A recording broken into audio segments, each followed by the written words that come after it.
Alright, can't stop the rhythm but the dun-dun. That's the classic thrills right there. Sing real loud on the parts you know and kind of mumble out on the parts you don't know. Had to stop right there. You know, YouTube with their copyright infringement issues, so I didn't want to keep playing. I have to edit the video later. So you guys all get the idea. We can't stop. We can't stop right now because we got 1 week left of the fantasy baseball season. We've made it 24 weeks. Every team is still active. Every team is still making their starting pitchers up to date. Some teams are still making some moves. Some teams have kind of succumbed to the fact that their season is over. And as of last week, we really only had two teams that had really solidified that they were donezo for the season, and that was Dr. Larry and Power Gloves. But this week, we've got a couple more teams that have solidified themselves as out of playoff contention, whether it be for the consolation, consolation bracket, we don't really care about, but for the main bracket, we know that Dr. Larry, Master of Puppets, Jumbo, and Power Gloves are not going to be advancing to the real big boy championship bracket. We know for a fact Power Gloves is also not going to be playing in the consolation bracket. So Power Gloves, I'm sorry to say, your last victory of the season is more than likely going to come in week 13 against Wacky Deli. If you can believe that, at one point in time, you were almost a 500 club, and since then, you have not won since week 13. Sorry to announce that, buddy, but better. Sky's always bluer on the other side. Grass always greener, and just like Anquan Bolden catching touchdowns like coconuts out of a coconut tree, there's always next year. There's always next year, and which leads us to the final predictions for the regular season of the fantasy baseball year. We've had a great time. Most of us still active, still trash talking. As of this morning, I wake up and I just see shit talking back and forth.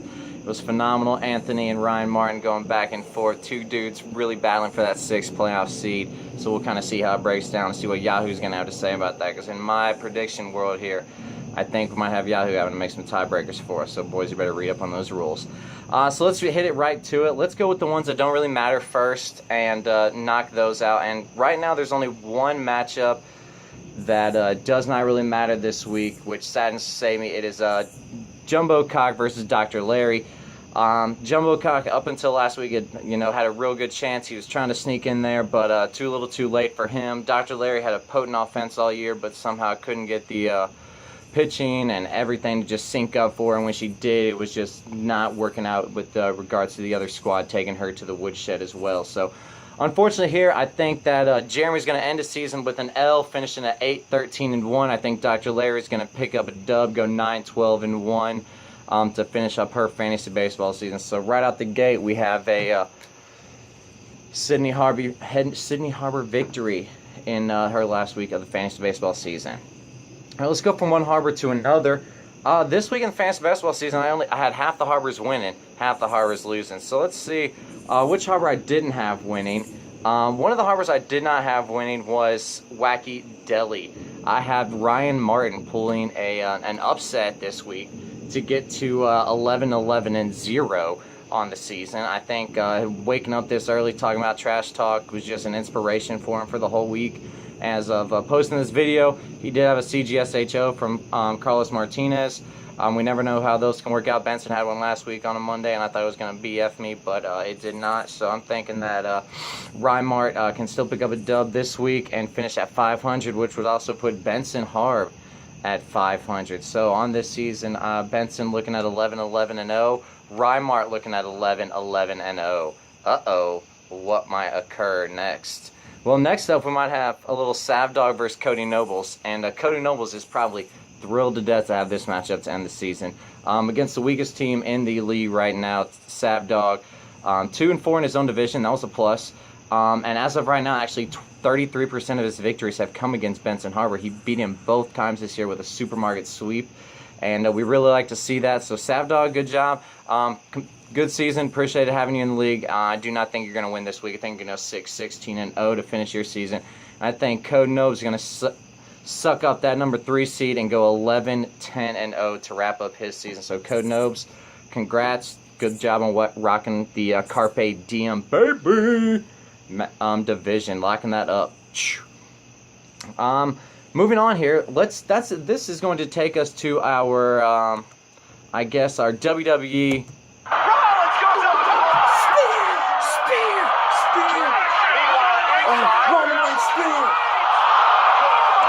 spear out of nowhere. I'm thinking B Green is going to shut down A-Harb, beat him this week, which is going to put A-Harb at 10, 11, and 1. And if you've been paying any attention thus far, that means A-Harb does indeed finish out of the playoffs at this second in time. So 10, 11, and 1 for A-Harb. So right now I have myself. Oh, well, we can't even start talking about those yet because right now A-Harb's probably thinking, wait, what? I'm out of the playoffs? I don't think so. There could be a couple more upsets. Well, we'll see. We got 2 matchups left to go. We've got D-Harb and Andrew Hamlin and then we have Will Alexander versus Anthony Matthews. I'm going to go first with the Will versus Anthony matchup. I'm going to pick Anthony. Pick up the dub. He's feisty. He's wanting more this week. I'm in backup relax mode. I've sucked up the number 2 seed. Can't really do anything else.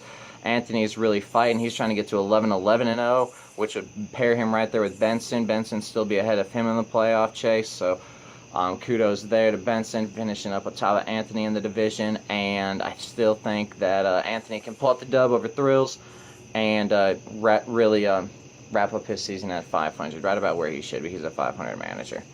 And our last matchup of the week, D-Harb versus Andrew Hamlin. We have D-Harb picking up the dub. Flash's season pretty much ended about a month ago, I guess. He still had a chance mathematically, but in probability-wise, not really the case. I think D-Harb's going to pick up the dub there. Finished at 14 and 8, which, if nothing screwy happens, will put him in the 4th seed to start the playoffs. And we always know those 4-5 matchups can be tricky. So right now, under Thrills playoff preview prediction, we have the 1 seed B Green, 2 seed Thrills, 3 seed Cody Nobles, 4 seed D-Harb, and then we have 3 teams at 500. I don't know how Yahoo does it right now. You know what? I'm gonna Bill Simmons everybody here. I'm about to look this shiz up right now. Here's how tiebreakers are determined. Oh, that's just for divisions. Head to head. Well, don't really know how that's gonna work out, but let's just say that Rymart and Anthony Matthews lock up playoff spots, which would mean my early season playoff predictions were somewhat accurate, maybe accurate. I don't recall that far back, but it would be hilarious if both Benson Harbor and Alex Harbor missed the playoffs. So that's how I see the playoffs shaking up. I hope this week is phenomenal for everybody down the stretch, and I hope everybody had a great season this year. I know I did, not just because I was victorious in my division, but I had a great time because everybody was coming together. We had awesome smack talk. People showed up at the GM meetings. Trades all throughout the season. 3 people, 4 people made over 90 moves this year in the league. Nobody was really stagnant. Savdog, last place, man. Kudos, 62 moves this year, man. You finished well ahead of 5 of the 4 other teams in terms of that. So good job there. You stayed active down to the last second. Very competitive. And on that note, I do realize that there are going to be 2 vacancies this year. After this year. Number 1, Flash. Flash will not be coming back, obviously. Unfortunately, Flash, this year didn't really pan out like we had hoped. I appreciate the effort, but next year going in a different direction here, so good luck to you in your future endeavors. And the second one that's not coming back, I don't know if anybody knows this outside of me. I hope it's not closed information, but a player we've had since 2011 jumped in, managed a team that had quit. In fact, it might have been Flash's team that wound up quitting that we had this person jump in for. And since 2011, have really been a mainstay in the league, including the division title, and I want to say 2013, which league championship in 2013. That's Mama Harb. Mama Harb, we've appreciated every minute you've given to the fantasy league. I know Benson, Alex, and David played a role in you jumping in and being as competitive as you were and sticking through with it.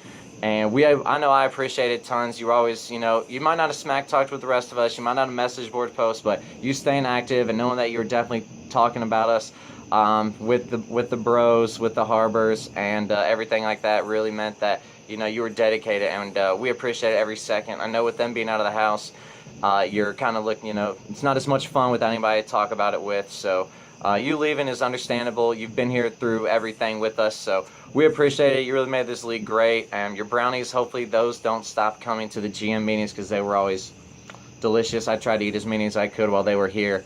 And I'll let Josh Groban play out the rest.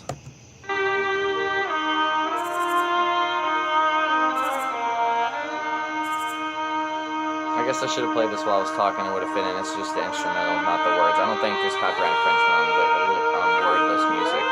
But once again, Mom Harp, You were a great addition to the league. We're going to miss you next year, but hopefully the Harbors will still share about it, our comical musings, and you can still watch the YouTube videos next year to get updates on what's happening. So, peace out, everybody. Have a great playoffs for those that are going to make it. For those that aren't, there's always next year. And we'll talk to you next week for playoff prediction show. Peace out. Thrills out.